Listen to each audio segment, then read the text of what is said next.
آج وہ پکار رہے ہیں این العرب این انتم یا جنون المسلمین، کہاں ہو مسلمانوں تم؟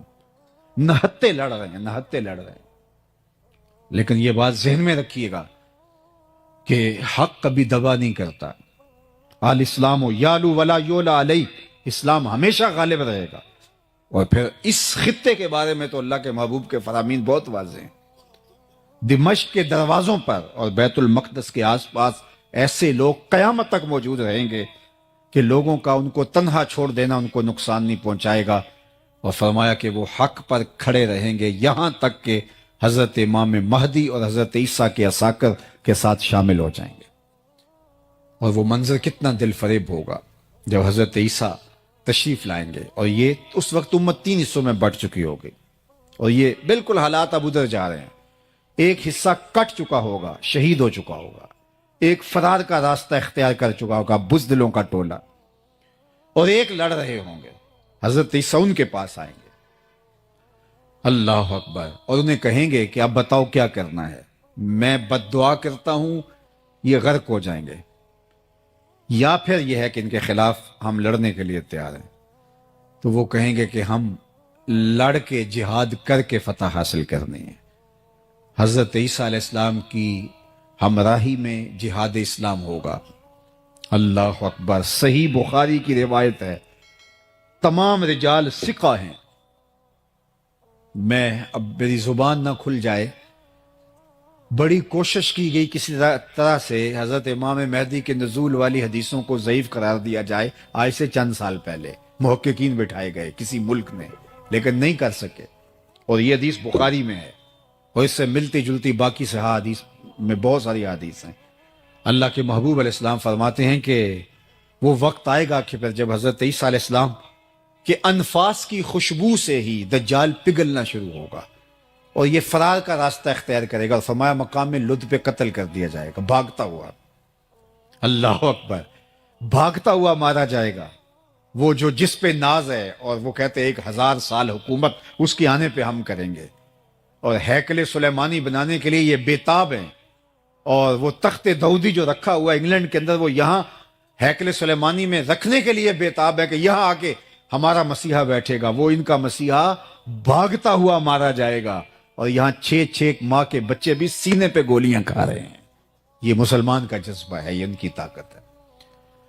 پھر حضور علیہ السلام نے فرمایا کہ جب مقام لد پہ اس وقت جو ایک چھوٹا سا دیہات تھا، تو اس وقت لوگ کہتے تھے یہ لد چھوٹا سا دیہات ہے، یہاں کیسے فرار ہوگا، لیکن آج دنیا کو پتہ چل گیا دنیا کا حساس ترین ایئرپورٹ یہی ہے، اور 2 ٹرمینل اس کے بند ہیں جو انتہائی ہنگامی صورتحال کے لیے رکھے گئے۔ تو اب سمجھ آئی کہ دجال یہاں سے بھاگنا شروع ہوگا، اور یہاں حضرت عیسیٰ کے ہتھے چڑھ جائے گا، خنزیر کو بھی قتل کریں گے اور دجال کو بھی قتل کریں گے، صلیب کے نشان کو بھی توڑیں گے، اور پھر اسلام کو اللہ مسلمانوں کو یوں فتح دے گا کہ حضور نے فرمایا کہ اگر کسی پتھر کے نیچے، بخاری کی روایت ہے، پتھر کے پیچھے، پہاڑ کی اوٹ میں، کسی غار میں، کھو میں، کسی جگہ پہ بھی کوئی یہودی چھپ کے جان بچانا چاہے گا تو وہ پتھر بھی آواز دے گا کہ یہ ظالم میرے پیچھے چھپا ہوا ہے۔ اللہ اکبر۔ پھر شرق سے لے کر غرب تک، شمال سے لے کر جنوب تک، کائنات کی کوئی چھت ایسی نہیں ہوگی جہاں میرے نبی کے نام کا جھنڈا نہیں جھول رہا ہوگا۔ اللہ اکبر۔ اللہ اسلام کو غلبہ اور قوت اور طاقت اور توانائی عطا۔ اور میرے اور آپ کے آقا و مولا نے فرمایا والذی نفسی بیدہ لینزلن عیسی ابن مریم ثم لئن قام علی قبری فیقول یا محمد لاجیبنہ۔ فرمایا مجھے قسم ہے اس رب کی جس کے قبضے میں میری جان ہے، عیسیٰ ابن مریم آئیں گے۔ یہ سارا کام مکمل کرنے کے بعد حضور کی بارگاہ میں حاضر ہوں گے، حضور کے روضہ انور کے پاس۔ جب کام جرنیل مکمل کر لیتا ہے تو پھر سیلوٹ کرتا ہے اپنے باس کو، تو حضور کی خدمت میں جائیں گے۔ لَيَنزَلَنَّ عِيسَى ابْنُ مَرْيَمَ ثُمَّ لَئِن قَامَ عَلَىٰ قَبْرِي، پھر وہ میری قبر پہ، میرے روزے پہ آئیں گے۔ فَيَقُولُ يَا مُحَمَّد، اور قبر پہ کھڑے ہو کے مجھے یا محمد کہہ کے آواز دیں گے۔ لَأَجِيبَنَّهُ، فرمایا قسم ہے رب کی میں قبر سے آواز دوں، اس کی آواز کا جواب دوں۔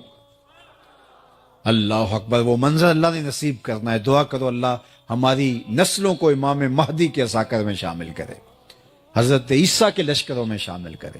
بلکہ حضور نے فخر سے فرمایا وہ وقت کیسا ہوگا جب عیسیٰ ابن مریم آئیں گے لیکن امام تم سے ہوگا. جب آئیں گے تو تازہ غسل کی طرح قطرے ٹپک رہے ہوں گے آپ کے وجود سے، اور اقامت ہو چکی ہوگی، فجر کی نماز کا وقت ہوگا. حضرت عیسیٰ علیہ السلام جو ہیں وہ آئیں گے تو حضرت امام مہدی انہیں کو اشارہ دیں گے کہ آپ آئیں نماز پڑھائیں، تو وہ کہیں گے نہیں آپ ہی پڑھائیں. تو یہ واقعہ بیان کرنے کے بعد حضور نے فرمایا وہ وقت کیسا شاندار ہوگا جب ابن مریم آئیں گے لیکن امام تم سے ہوگا. اللہ اکبر. اللہ نے تو اللہ کی بارگاہ میں یہ دعا کرو کہ ہمیشہ حق اور حقانیت کے ساتھ ہمیں کھڑا ہونے کا جذبہ عطا کر دے. تو ام المومنین نے کہا کہ آپ کا رب آپ کو کبھی بھی پریشان نہیں ہونے دے گا، اس لیے کہ آپ کے اندر یہ وصف ہیں. یہ نمایاں 6 وصف ام المومنین نے بیان کیے. آئیے میں اور آپ دیکھیں، اپنے اندر اتر کے دیکھیں. میں یہاں اگرچہ ممبر پہ بیٹھا ہوں لیکن میں اپنے اندر اتر کے دیکھوں. میرے اندر یہ اوصاف ہیں، ان اوصاف کا کوئی حصہ ہے، اگر ہے تو مجھے مبارک ہو. آپ بھی یہاں بیٹھے بیٹھے اپنے اندر اتر کے دیکھیں کہ ان 6 اوصاف کو، جو بڑے نمایاں واضح کھلے وصف ہیں میرے حضور علیہ السلام کی سیرت کے، جو حضور سیدہ خدیجۃ الکبریٰ برجستہ بیان کرتی ہیں، یہ اوصاف ہمارے اندر موجود ہیں. اگر موجود ہیں تو آپ کو مبارک ہو، اور اگر نہیں تو میں آپ کو ملامت نہیں کرتا، اور میرے میں نہیں ہے تو آپ مجھے ملامت نہ کیجئے. ہم آج سے عزم کر کے یہاں سے اٹھے کہ یہ 6 وصف اپنے اندر پیدا کرنے کے لیے جد و جہد کریں گے. پھر سن لیجئے، انک لتصل الرحم، آپ صلہ رحمی کرتے ہیں. دوسرا وصف وتصدق الحدیث، آپ ہمیشہ سچ بولتے ہیں. وتحمل الکلہ، جس کا کوئی بوجھ اٹھانے والا نہیں اس کا بوجھ آپ اٹھاتے ہیں. وتکسب المعدوم، اور جس کا کوئی کمائی کرنے والا نہیں اس کی ضرورت آپ پوری کرتے ہیں. وتقر الضیف، اور اونچے درجے کے مہمان نواز ہیں. وتعین علی نوائب الحق، اور حق کے راستے کے اندر جو لوگ کھڑے ہوتے ہیں آپ ان کے ساتھ کھڑے ہوتے ہیں، آپ کا وزن ان کے پلڑے میں ہوتا ہے. تو اللہ ہمیں ہمارے نبی علیہ السلام کی سیرت اپنانے کی توفیق دے.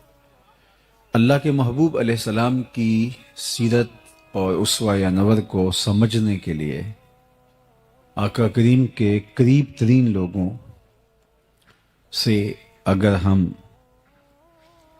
سوال کریں تو وہ حضور کی سیرت کے جلی عنوان ہمارے سامنے رکھتے ہیں. ام المومنین حضرت سیدہ عائشہ رضی اللہ تعالی عنہا سے جب حضور کی سیرت کے بارے میں، اخلاق کریمانہ کے بارے میں سوال ہوا تو انہوں نے برجستہ کہا کان خلقہ القرآن. اے پوچھنے والے، ان کی سیرت دیکھنی ہے تو قرآن کھول کے بیٹھ جاؤ. قرآن مجید نے جن احکام کو بجا لانے کا حکم دیا ہے آپ حضور کو ان کے ساتھ کھڑا ہوا دیکھو گے، اور جن امور سے منع کیا ہے آپ دیکھو گے کہ اس زون میں حضور آپ کو نظر نہیں آئیں گے.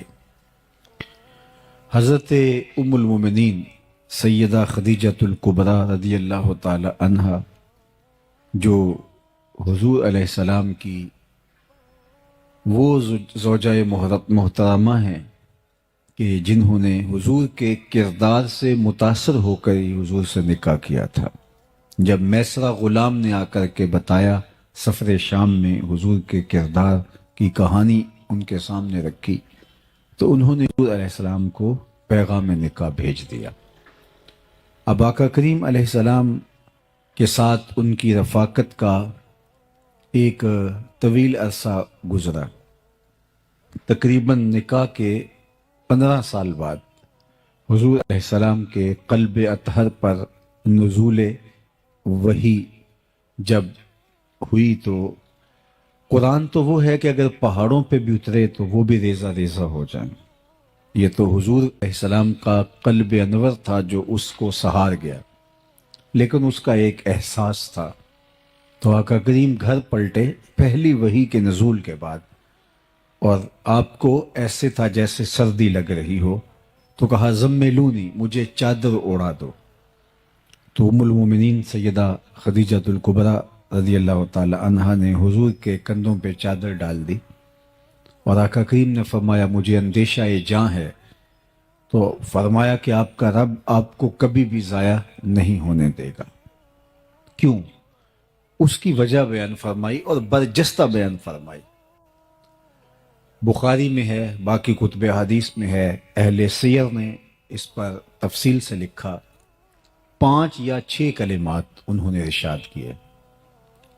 کلا واللہ ما یخزیک اللہ ابدا، سب سے پہلے تو انہوں نے حضور کو تسلی دیتے ہوئے کہا کہ ایسا ہرگز نہیں، آپ کا رب آپ کو کبھی بھی ضائع نہیں ہونے دے گا۔ کیوں؟ انک لتصل الرحم، آپ صلہ رحمی کرتے ہیں، رشتہ داروں کے ساتھ سلوک اچھا کرتے ہیں۔ تو جو رشتہ داروں کے ساتھ سلوک اچھا کرتا ہے تو یہ پہلا امتحان ہے کسی شخص کا۔ اچھی معاشرت کی تشکیل جب ہوتی ہے تو اس کا پہلا دائرہ رشتہ دار ہوتے ہیں، اور اگر یہاں کوئی کامیاب ہو گیا تو دوسرے دائرے میں، تیسرے دائرے میں، چوتھے دائرے میں بھی آپ اس کو کامیابی کے زینے چڑھتا ہوا محسوس کریں گے، کیونکہ رشتہ دار ایک تو اتنی جلدی کسی کو مانتے نہیں ہیں، اور دوسرا رشتہ دار اس رشتہ داری کی وجہ سے بات کرتے ہوئے بھی دیر نہیں لگاتے اور ایک دم اچھال کے بھی رکھ دیتے ہیں۔ یہ تو کوئی ہوں گے کہ جو اس بات کا خیال رکھیں، لیکن عمومی طور پہ رشتہ داروں کے رویے بہت تلخ ہوتے ہیں اور بہت کھردرا انداز ہوتا ہے۔ ہمارے ہاں یہ جو شریکہ برادری کا تصور ہے، تو حالانکہ شریک تو شرکت سے نکلا ہے، لیکن بہرحال یہ کسی اور مفہوم میں اپنا راستہ بنا گیا، اور عمومی طور پہ رشتہ داروں کے رویے ناہموار اور غیر مناسب ہوتے ہیں، اور انسان کو بھی غصہ زیادہ آتا ہے، یہ تو میرے اپنے ہیں، انہوں نے میرے ساتھ یہ سلوک کیوں کیا، تو تلخی بھی زیادہ بڑھتی ہے۔ اب ہی تو بندے کا امتحان ہوتا ہے کہ اس تلخی کو قابو پا سکتا ہے کہ نہیں، اس رد عمل کو اس کی عملی تنفیذ کرتا ہے یا اس کو وہیں روک لیتا ہے۔ تو یہ بندے کا سخت امتحان ہوتا ہے، اور اللہ بندوں سے امتحان لیتا ہے، اور یہ سب سے پہلا دائرہ ہے انسان کے ارد گرد معاشرت کا دائرہ۔ اس لیے میرے اور آپ کے آقا و مولا نے فرمایا کہ جو یہ چاہے کہ اس کی عمر میں برکت ہو اور رزق میں اضافہ ہو، وہ رشتہ داروں کے ساتھ سلوک اچھا کرے۔ اگر کوئی شخص اپنے رشتہ داروں کے ساتھ رویہ اچھا رکھتا ہے تو اس کی عمر میں بھی برکت ہوتی ہے اور رزق میں بھی اضافہ ہوتا ہے۔ امتحان بھی بہت بڑا ہے، لیکن نتیجہ بھی دنیا اور آخرت میں اللہ تعالیٰ اس کو عطا فرماتا ہے۔ اب رشتہ دار کے تلخ رویوں کے باوصف ان کے ساتھ اچھا سلوک، یہ کسی شخص کا پہلا امتحان ہے جب وہ معاشرے میں اترنے لگتا ہے، چونکہ اس کا پہلا دائرہ ہی یہی ہوتا ہے۔ تو ام المومنین نے حضور کا جو نمایاں وصف بیان کیا وہ یہ تھا، انک لتصل الرحم، آپ صلہ رحمی کرتے ہیں۔ چونکہ بیوی سے بڑھ کر کون جانتا ہے کہ میرے شوہر کے دل میں رشتہ داروں کے لیے کیا جذبات ہیں، تو یہ بات ام المومنین نے برجستہ حضور علیہ السلام کے لیے کہی۔ اور پھر آپ حضور کی ساری زندگی دیکھ لیں، رشتہ داروں نے جو کچھ کیا، تباً لک ہنالک سائر الیوم لہذا جمعتنا، معاذ اللہ حضور شہادت کی انگلی اٹھا کے واز کرتے تھے، اور جس نے اس پر آوازہ کسا وہ رشتے میں چچا لگتا تھا، تو اس کے جواب میں قرآن نے کہا تبت یدا ابی لہب و تب، تیرے دونوں ٹوٹ جائیں، لیکن یہ پہلے جملہ چچا نے کہا تھا۔ راہوں کے اندر گڑے چچا کھودتا تھا، سکی چچی جو تھی وہ ام جمیل جنگل سے لکڑیاں کاٹ کے لاتی کانٹے دار، اور جن راہوں سے حضور نے گزرنا ہوتا ان راہوں میں بچھا دیتی۔ عقبہ بن ابی معیط اپنے گھر کا سارا کوڑا اٹھا کے حضور علیہ السلام کے دروازے کے سامنے پھینک جاتا۔ آقا کریم علیہ السلام کے گلے کے اندر کپڑا ڈال کر کے تاؤ بھی اسی نے دیے تھے۔ حالت سجدہ میں حضور علیہ السلام پر اوجھیاں ڈالی گئیں۔ تو یہ کتنا دردناک رویہ تھا، اور یہ سب کچھ کیا تھا رشتہ داروں نے۔ آج اللہ کے محبوب جب مکے میں فاتح بن کے داخل ہوئے تو سب تھر تھر کانپ رہے تھے. 10,000 اصحاب حضور کے ہمراہ تھے. انہیں یہ تھا کہ آج تو ہماری گردنیں اڑ جائیں گے. آقا کریم نے سب کو جمع کر کے کہا بتاؤ میں تمہارے ساتھ کیا سلوک کروں. تو انہوں نے سوچا کہ چلو ہمیں شہر بدر کر دی جائے لیکن جاں بخشی ہو جائے. تو کہا آپ کریم باپ کے کریم بیٹے ہیں, ہم آپ سے خیر کی توقع رکھتے ہیں. اور ان کو یہ تھا کہ چلو جاں بخشی ہو جائے چاہے شہر سے نکال دیں.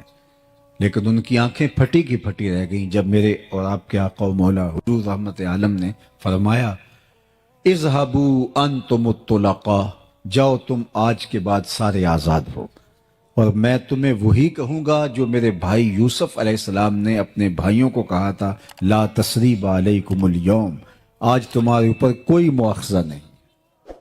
انہوں نے حضرت یوسف علیہ السلام کو تاریک کنویں میں ڈالا. مالک ابن زغر کے ہاتھوں پھوٹی کوڑیوں کے عوض یوسف علیہ السلام کو بیچ ڈالا, اور باپ کے سامنے آ کے مکر کیا کہ انہیں تو بھیڑیا کھا گیا. کتنا تلخ رویہ تھا بھائیوں کا اپنے معصوم بھائی کے خلاف, اور انہیں تھا کہ وہ بولی بسری داستان بن گیا ہوگا یوسف. لیکن آج جب وہ ہاتھ میں کشکول لیے جناب یوسف کے سامنے حاضر ہیں تو آپ نے فرمایا کیا تم جانتے ہو کہ تم نے اپنے بھائی یوسف کے ساتھ کیا کیا؟ تو ان کو تو تصور بھی نہیں تھا کہ کہانی تو ان بھائیوں کے درمیان ہے. باپ کو یہ کہا کہ اس کو بھیڑیا کھا گیا ہے, عزیز مصر کہہ رہا ہے کہ تمہیں پتا ہے تم نے اپنے بھائی کے ساتھ کیا کیا. تو ایک ماضی کی ساری پرتیں کھلنے لگی, اور حضرت عزیز مصر کے چہرے میں ان کو یوسف کے خد و خال دکھائی دینے لگے, اور ادھر اندر خوف بھی اترنے لگا. اللہ اکبر. قرآن مجید میں یہ مقام اٹھائیے تو وہ ڈر سے گئے, ہونٹ کپ کپا رہے ہیں, اور عزیز مصر کے چہرے پر یوسف کے خد و خال دیکھ کر کے کہتے انکا لانت یوسف. اللہ اکبر, آپ یوسف ہیں. یہاں جو لفظ ہے انکا لانت یوسف, آپ یوسف ہیں. قال انا یوسف, کہاں میں ہی یوسف ہوں, اور یہ میرا بھائی ہے. حضرت بنیامین پاس بیٹھے تھے, اور پھر فرمایا اب ایک لمحے کی اذیت سے وہ گزرے کہ اب کیا ہوتا ہے. ساتھ ہی کہہ دیا لا تثریب علیکم اليوم, پریشان نہیں ہونا, تمہارے اوپر آج کوئی مواخذہ نہیں ہوگا. یعنی انہیں اس کرب سے بھی زیادہ دیر نہیں گزرنے دیا کہ جب یہ پہچان گئے کہ عزیز مصر یہ تو وہی یوسف ہے جس کو کنویں میں ڈالا تھا, آج عزیز مصر بن کے ہمارے سامنے. تو بھائیوں کی حالت غیر ہو رہی تھی, اور زبان میں لکنت پیدا ہو رہی تھی, آواز گلے میں پھنس رہی تھی, نکل نہیں رہی تھی. انکا لانت یوسف, آپ یوسف ہیں. اللہ اکبر. تو حضرت یوسف ہاں میں یوسف ہوں, لیکن ساتھ ایک لمحے کے تاخر کے بغیر کہا لا تثریب علیکم اليوم. تو اللہ کے محبوب علیہ السلام نے فرمایا کہ میں آج تم سے وہی کہوں گا جو میرے بھائی یوسف نے اپنے بھائیوں سے کہا تھا, آج تم سے کوئی مواخذہ نہیں کیا جائے گا.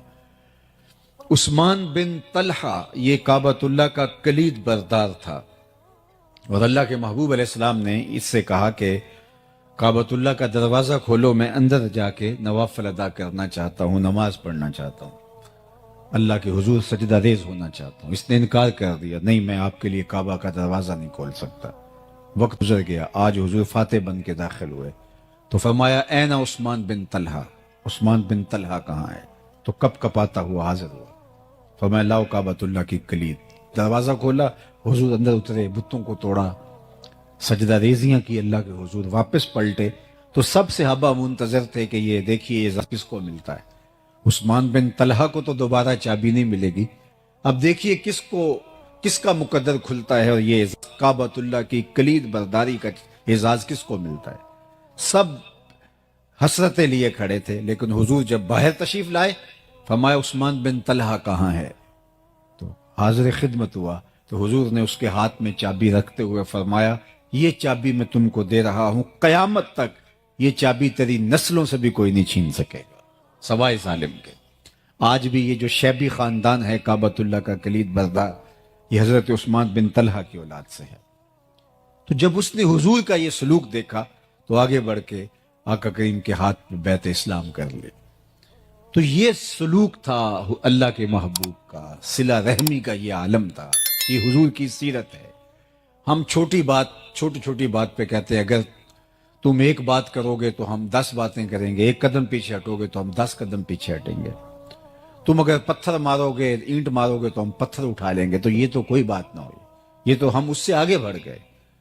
اور تم جو کرنا ہے کر لو، ہم اپنے رویے سے نہیں ہٹنے کے، ہم اپنی عادت خیر کو چھوڑنے کے نہیں۔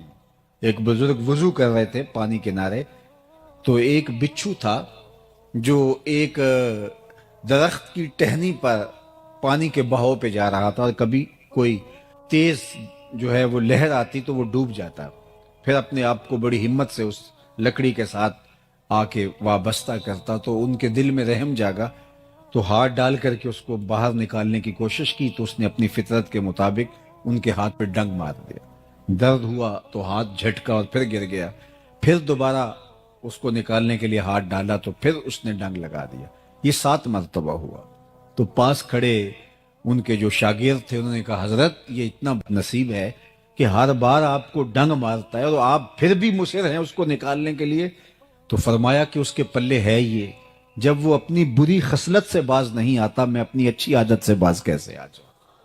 جس کے پاس جو ہوگا وہ وہی دے گا۔ الاناؤ یترشع بما فیہ، عربی کا مقولہ ہے برتن سے وہی ٹپکتا ہے جو برتن کے اندر ہو۔ اگر آپ کے ساتھ میرے ساتھ کوئی رویہ اچھا نہیں رکھتا، اس کا سلوک اچھا نہیں ہے، تو ہم یہ نہیں کہیں گے کہ اچھا اگر تو ایک قدم بڑھا ہے تو میں 10 قدم اور جو ہے وہ تیرے معاملے میں اتنی ہی برائی میں تیرے ساتھ بڑھ جاؤں گا۔ یہ تو پھر ہم اس سے آگے بڑھ گئے نا۔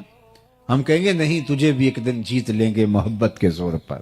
سل من قطع کا وعط من حرم کا، اللہ کے محبوب نے فرمایا جو تم سے تعلق توڑے تم اس سے تعلق جوڑو، اور جو تمہیں محروم رکھے تم اس کی جھولیاں بھر دو۔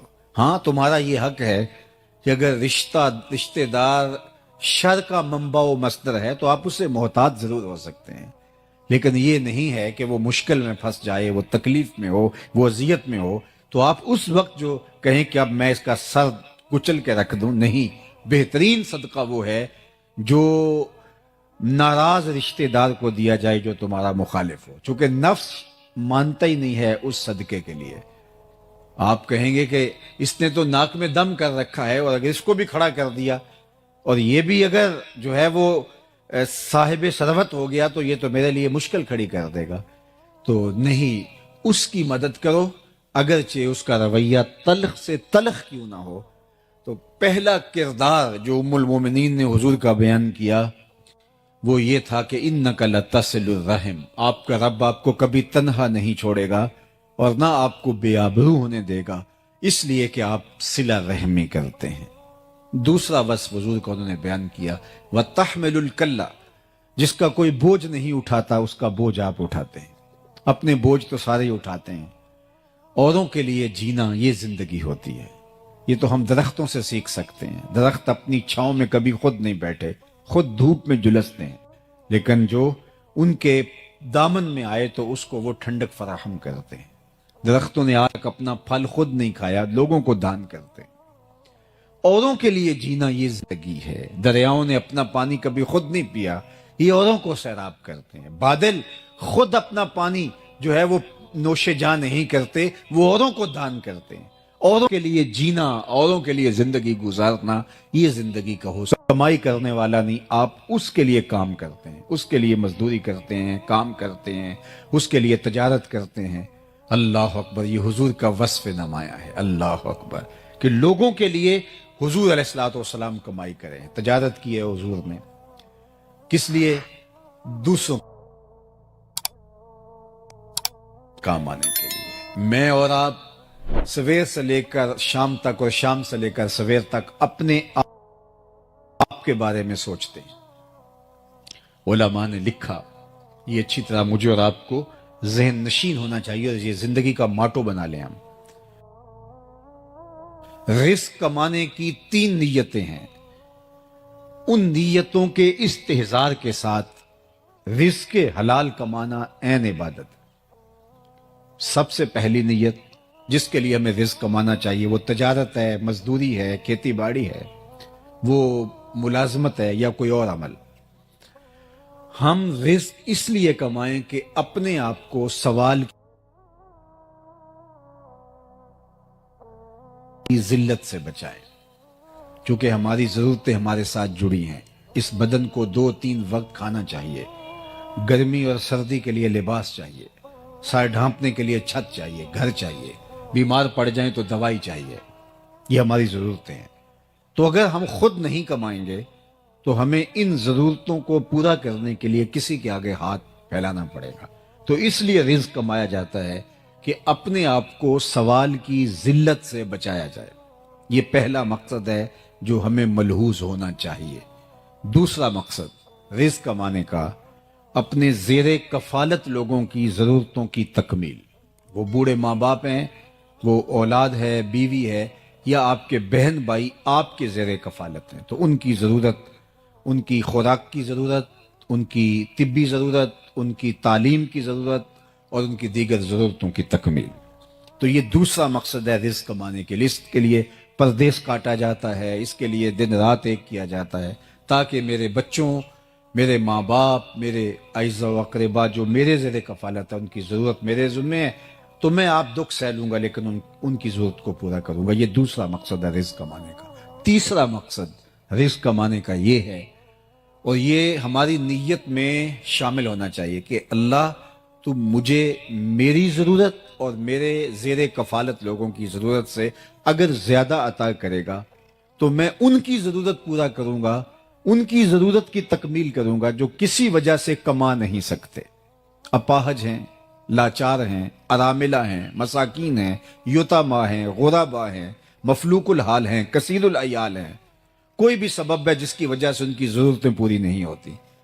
تو اللہ میں اس لیے رزق کما رہا ہوں کہ اگر تو میری اور میرے زیر کفالت لوگوں کی ضرورت سے تو مجھے زیادہ دے تو میں ان کی ضرورتوں کو پورا کروں گا۔ یہ 3 نیتوں کے ساتھ اگر ہم رزق حلال کمائیں تو وہ عین دین ہے۔ اگر چوتھی نیت جڑ گئی کہ میں معاشرے میں نمایاں ہو جاؤں گا، اپنے رشتہ داروں میں تفاخر کر سکوں گا، تو پھر بھی بے برکتی اتر آئے گی۔ اور اگر اس رزق کے ذریعے سے عیش و عشرت کروں گا، اپنی ناجائز خواہشات کی تکمیل کروں گا، یہ تو خیر بدترین صورتحال ہے۔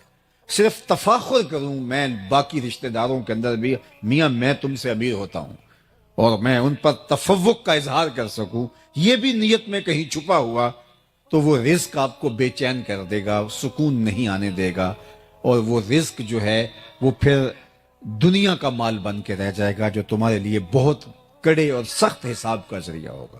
تو صرف 3 نیتیں ہمارے ساتھ جڑی ہونی چاہیے۔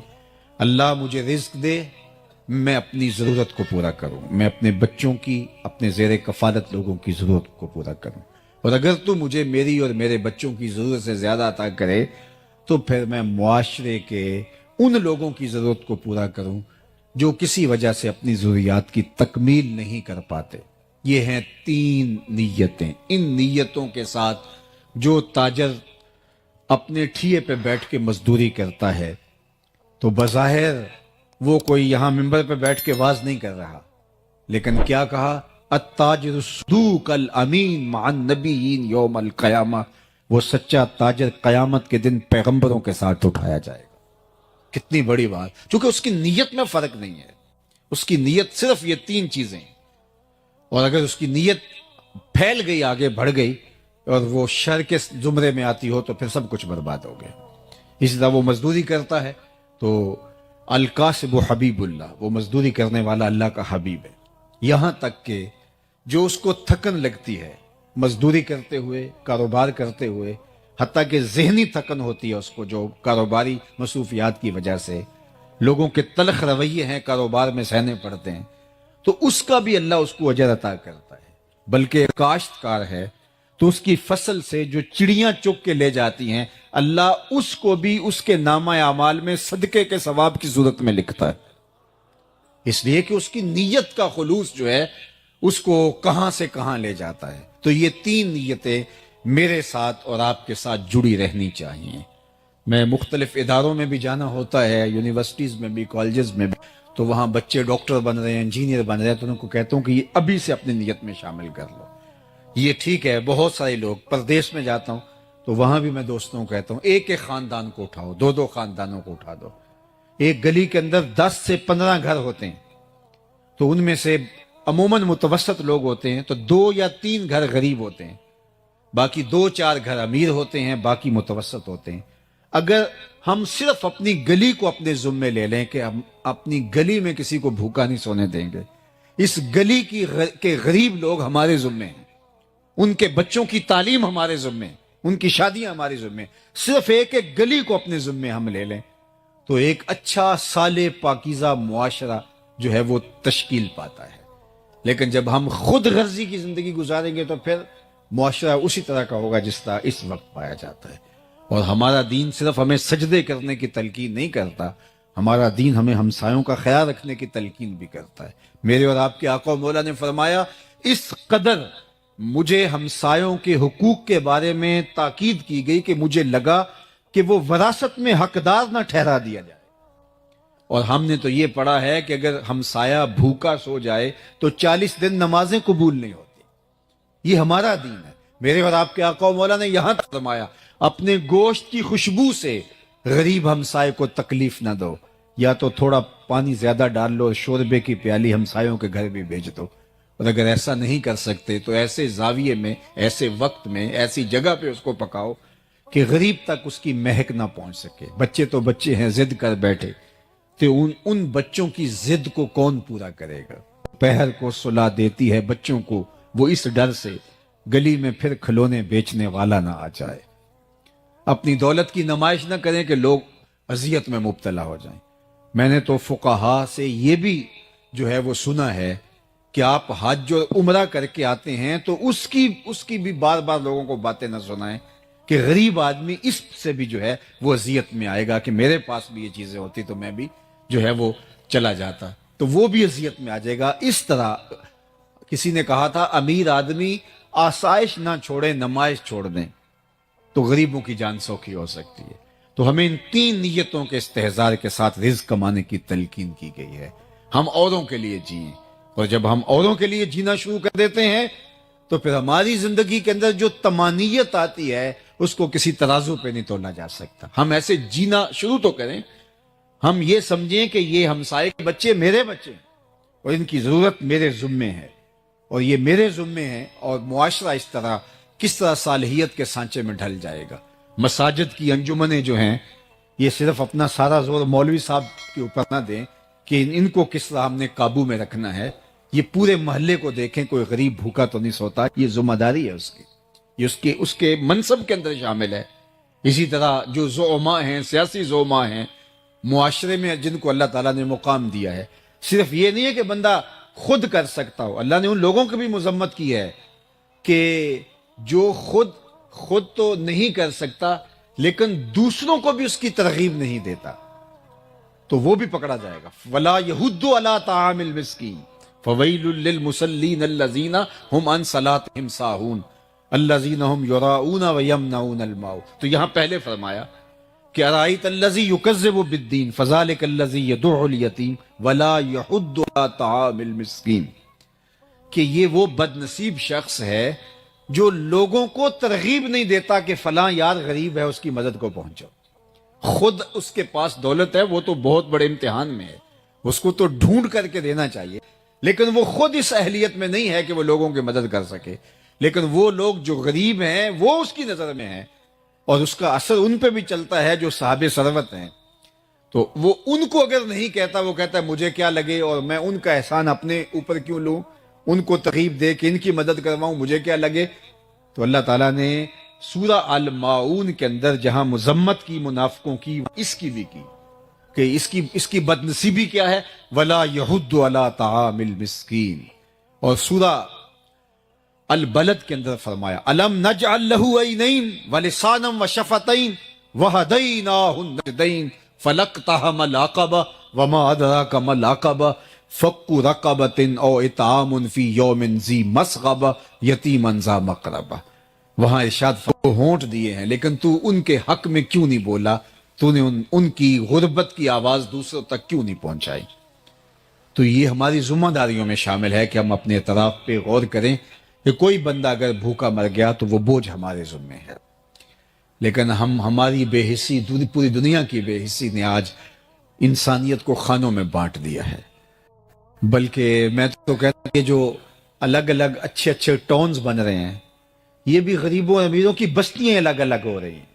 ڈیفنس میں اور طرح کے لوگ آباد ہیں، غریب محلوں میں اور طرح کے لوگ آباد ہیں، تو بستیاں الگ ہو رہی ہیں، لوگ امیر غریب ان کے اندر جو ہے وہ لمبی لکیریں کھینچی جا رہی ہیں، اور ہمیں جو زندگی دی گئی تھی وہ ترغیب کی زندگی دی گئی، تو اپنے لیے جینا کمال نہیں ہے، اوروں کے لیے کمال ہے۔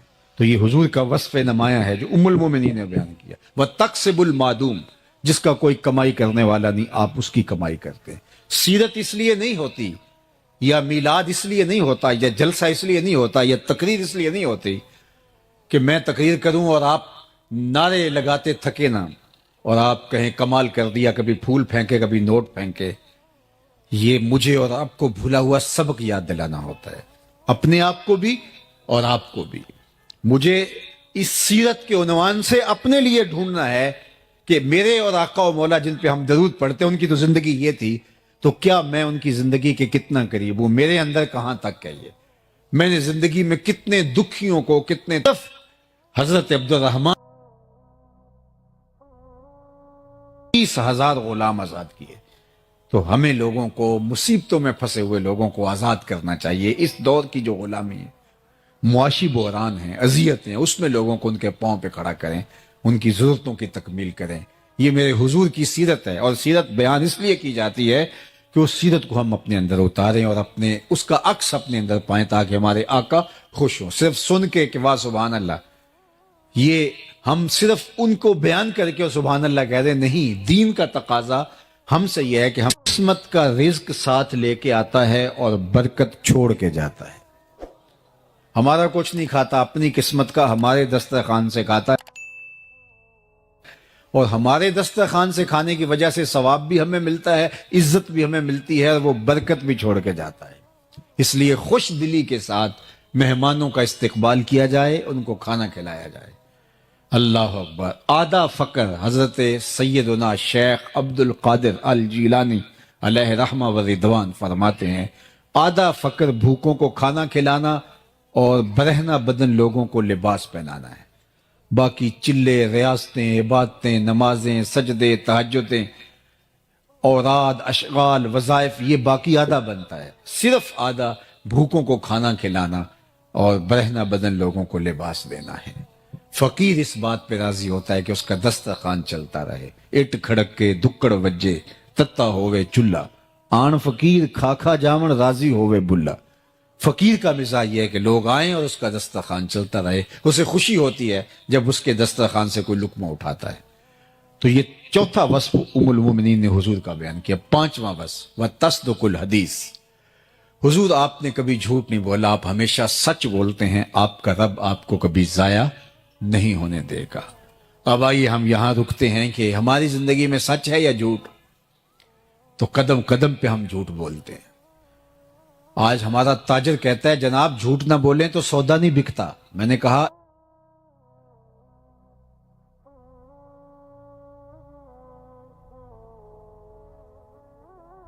کیسے بیچ لیتے ہیں؟ وہاں تو جھوٹ کا کبھی گزر بھی نہیں ہوا، اور وہ معیشت میں کہاں سے کہاں ہیں۔ یہ عجیب فلسفہ تراشا کہ جھوٹ نہ بولیں گے تو سودا ہی نہیں بکے گا۔ جھوٹ تو نحوست ہے، جھوٹ تو معیشت کو کھا جاتا ہے، جھوٹ تو سکون کو برباد کر دیتا ہے، اور اللہ کے محبوب نے فرمایا یہ جہنم کی طرف لے جاتا ہے۔ اور سنو حضور نے کیا ارشاد فرمایا، جب کوئی شخص جھوٹ بولتا ہے تو اس کے منہ سے بدبو نکلتی ہے، جو عام لوگ تو نہیں سونگھ پاتے، لیکن اللہ کے نورانی اور حساس فرشتے اس کا احساس کرتے ہیں اور 1 میل پیچھے ہٹ جاتے ہیں۔ رحمت لانے والے فرشتے جھوٹ بولنے کی وجہ سے بدبو نکلتی ہے اس سے 1 میل پیچھے ہٹتے ہیں، اور سویر سے لے کر شام تک جہاں جھوٹ ہی ہو تو فرشتے کتنے دور جا چکے ہوں گے۔ باپ بیٹے سے جھوٹ بولتا ہے، بیٹا ماں سے جھوٹ بولتا ہے، ماں بیٹی سے جھوٹ بولتی ہے، بیٹی اپنے بھائی سے جھوٹ بولتی ہے، بھائی اپنی بہن سے جھوٹ بولتا ہے۔ تو ایک گھر سے اتنے لوگ جھوٹ بول رہے ہوں تو وہاں تو بدبو بوکے پھوٹ رہے ہوں گے۔ تو رحمت کے فرشتے تو دور دور کہیں ہوں گے جنہوں نے رحمت لے کے آنی تھی، اب نحوست آ گئی، رحمت والے تو آ ہی نہیں سکتے۔ ہم نے کیا سمجھا؟ کسی نے تعویذ ڈال دیے، کسی نے جادو کر دیا، ہم نے کیا سمجھا؟ کسی نے ٹونا کر دیا، کسی نے بندش کر دی، اس لیے یہ سب کچھ ہو رہا ہے۔ یہ ہم نے سوچا ہی نہ کہ جھوٹ کی وجہ سے بدبو پھیلی ہے اور رحمت کے فرشتے ہماری گلی سے بھی نہیں گزرتے۔ اور ہم گئے پھر بابوں کے پاس، اور وہ جھوٹ کا پلندہ تو پہلے یہ جھوٹ کا سامان لے کے گٹلی باندھ کے بیٹھا ہوا تھا۔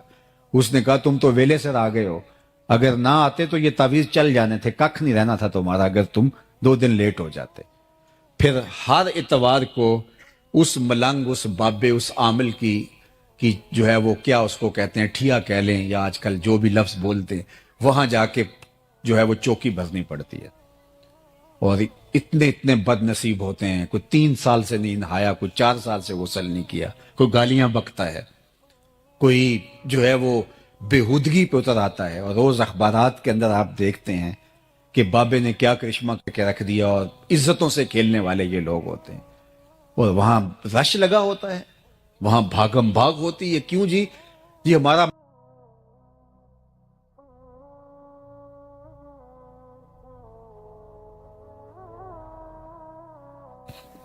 لیکن ہو سکتا ہے کبھی بخل بھی کر جائے۔ بلکہ ایک روایت میں فرمایا گیا کہ جو اولاد ہوتی ہے مبخلتن و مجبنتن، یہ تھوڑا تھوڑا بخیل بھی بنا دیتی ہے اور تھوڑا تھوڑا بزدل بھی بنا دیتی ہے۔ جب بندے کی شادی نہیں ہوتی، اولاد نہیں ہوتی، وہ مشکل میں بھی کود جاتا ہے اور شاہ خرچ بھی ہوتا ہے، لیکن اولاد کے بعد تھوڑا تھوڑا بخیل ہو جاتا ہے اور تھوڑا تھوڑا بزدل بھی ہو جاتا ہے۔ تو مبخلتن و مجبنہ، اولاد بخیل کر دینے والی ہے اور بزدل بنا دینے والی ہے۔ تو کہا مومن ہوتا فطرتاً سخی ہے، لیکن ہو سکتا ہے کبھی بخیل بہادر ہے، لیکن ہو سکتا ہے کبھی بزدل بھی ہو جائے۔ پھر تیسرا سوال ہوا، مومن جھوٹا ہو سکتا ہے؟ فرمایا جھوٹا نہیں ہو سکتا، یہ نہیں ہو سکتا کہ مومن ہو اور جھوٹا ہو۔ اور یہاں سچا بندہ ڈھونڈنے سے نہیں ملتا۔ اب کیا کریں؟ مومن کی تو علامت بتائی گئی ہے کہ مومن جھوٹا نہیں ہو سکتا، تو پھر ہمیں دیکھنا پڑے گا ہم کھڑے کہاں۔ دل مسلمان ہے تیرا نہ میرا، اقبال نے کہا تھا، دل مسلمان ہے تیرا نہ میرا، تو بھی نمازی میں بھی نمازی۔ نمازیں تو ہم پڑھے جا رہے ہیں، لیکن اصل ہمارا اندر لٹا ہوا ہے۔ مومن کی علامت کیسے پہچانے کے مومن؟ منافق کی 4 علامتیں بیان کی گئی ہیں، ان میں سے ایک علامت بیان، اذا حدث کاذب، جب وہ بولے گا جھوٹ بولے گا۔ اور یہ علامت اگر مومن نہیں ہو تو وہ مومن نہیں، یہ نفاق کی علامت ہے۔ تو مجھے اور آپ کو دیکھنا ہوگا، چاہے اس کی قیمت کوئی بھی دینی پڑے، سچ بولنے کی قیمت تو دینی پڑتی ہے، کوئی حرج نہیں ہے، لیکن یہ اللہ کے محبوب علیہ الصلوۃ والسلام نے علامت ایمان بتائی ہے کہ مومن سچا ہوتا ہے، مومن جھوٹا نہیں ہوتا۔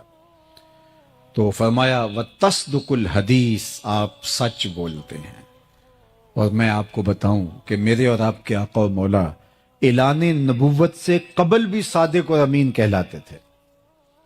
حضور نے کوہ صفا پہ جب صنادید قریش کو جمع کیا تو ان کو ایک بات کہی تھی جو تاریخ کے اوراق میں موجود ہے، کہ اگر میں کہوں کہ پہاڑ کی دوسری جانب سے ایک لشکر آ رہا ہے جو تمہیں کچل ڈالے گا، مان لو گے؟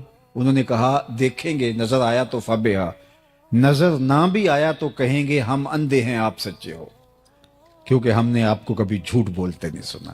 تو فرمایا پھر مان لو اللہ ایک ہے۔ تو پھر انہوں نے انکار تو کیا، لیکن اندر کہہ رہا تھا جو کل سچا تھا وہ آج بھی سچا ہے، اور ایک وقت آیا پھر ماننے پہ مجبور ہو گئے۔ اور امین ایسے کہ ابو جہل نے کہا کہ وقت تیزی کے ساتھ ہاتھوں سے نکلتا جا رہا ہے، اگر 4 اور لوگ ان کے ساتھ جڑ گئے تو پھر قابو پانا مشکل نہیں ہوگا۔ تو اس نے کہا گرو جی کیا کریں؟ کہا ہر قبیلے سے ایک ایک فرد لو اور ان کے گھر کا محاصرہ کرو اور معاذ اللہ حضور کو شہید کر دو، اور اگر بنو ہاشم اٹھ کھڑے ہوئے تو مل کے مقابلہ کریں گے، اور اگر انہوں نے خون بہا مانگا تو خون بہا مل کے دے دیں گے، کوئی مشکل نہیں ہوگی۔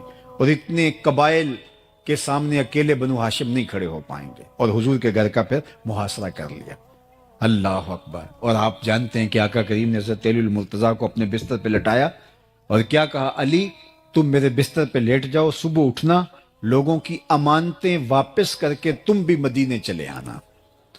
تو ذرا تصور کیجئے حضور کیسے امین تھے، جنہوں نے امانتیں حضور کے گھر میں رکھی تھی، آج قتل کے درپے ہوئے تو انہیں امانتوں کا فکر نہیں تھا، وہ جانتے تھے کچھ بھی ہو جائے محمد عربی کے پاس رکھی گئی امانتیں ضائع نہیں ہوں۔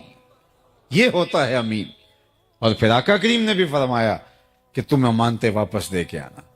کسی نے حضرت علی سے پوچھا کہ تم حضور کے بستر پہ لیٹ گئے تھے تو وہ حضور علیہ السلام کے گمان میں تمہیں بھی تو قتل کر سکتے تھے، تو تمہیں نیند آ گئی تھی؟ حضرت علی نے کہا بڑے آرام کی نیند۔ کہا کیسے؟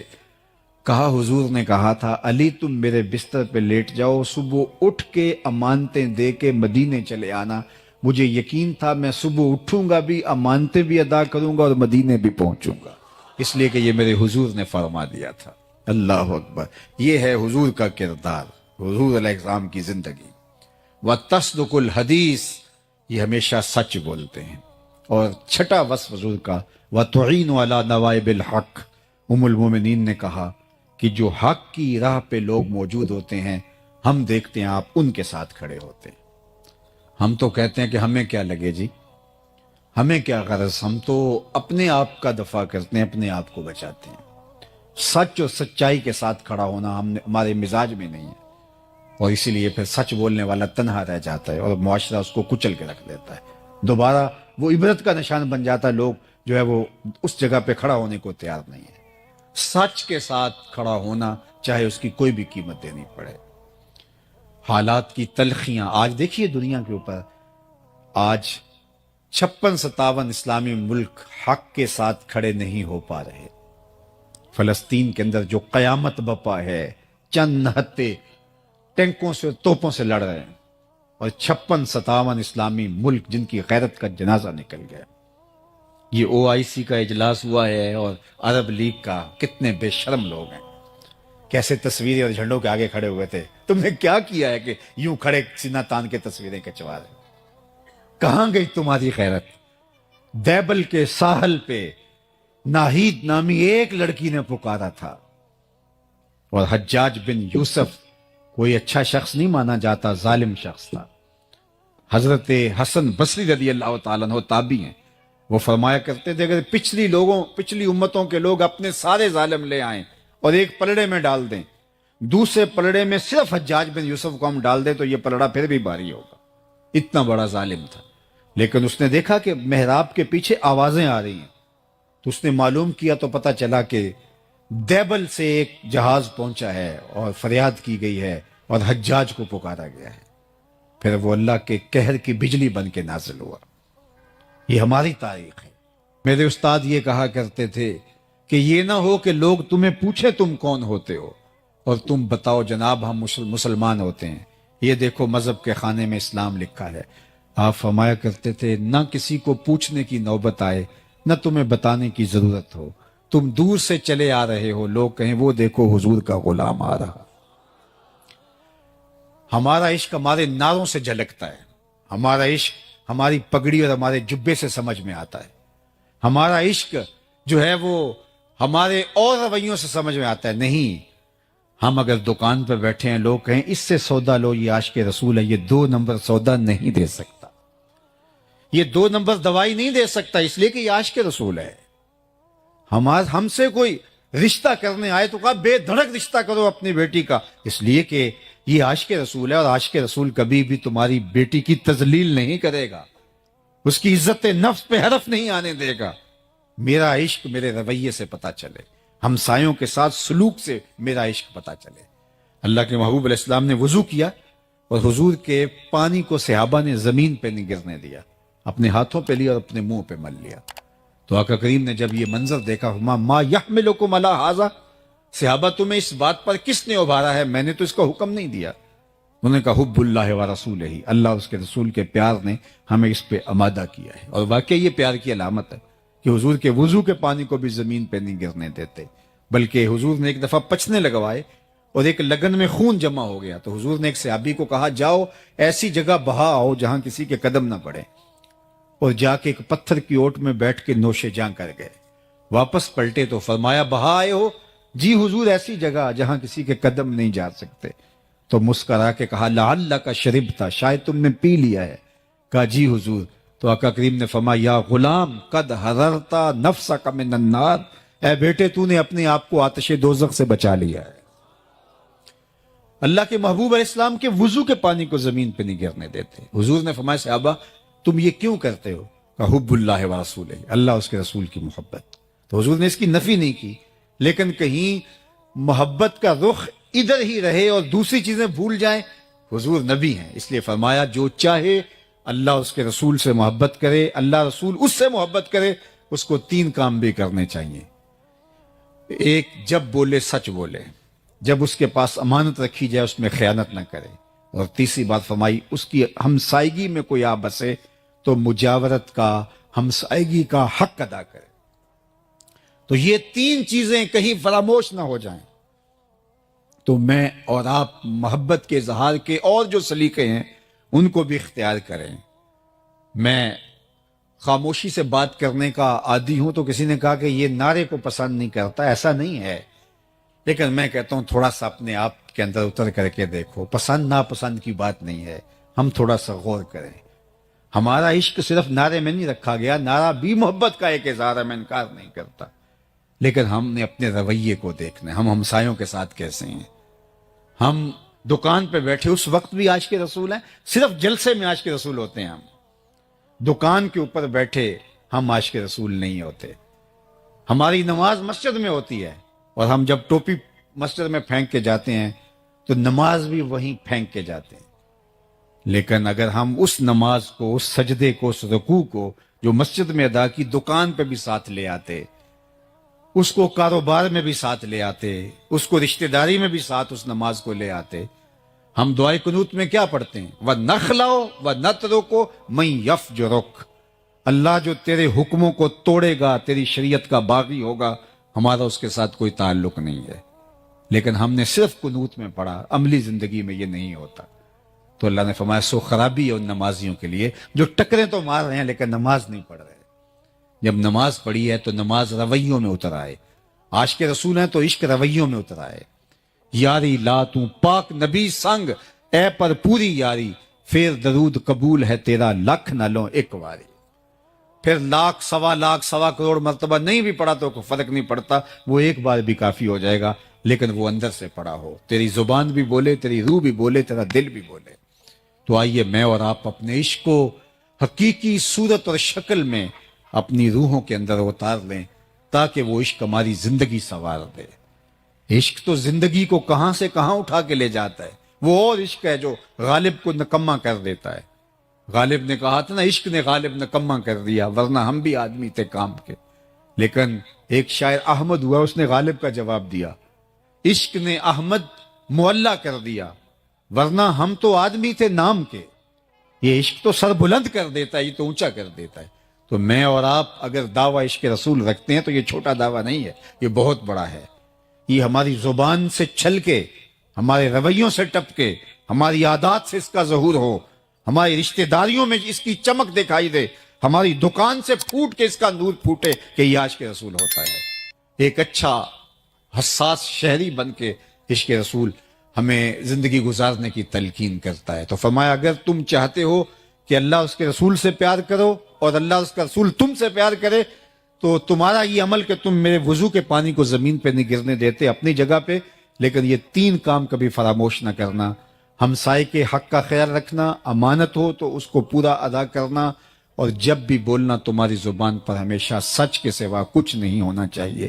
اللہ تعالی حضور کا اسوہ نور ہماری زندگیوں میں اتار دے. کار ما آخر شدو آخر زما کار نشد، مشت خاک ما غبار کوچا یار نشد. و آخر دعوانا ان الحمدللہ رب العالمین.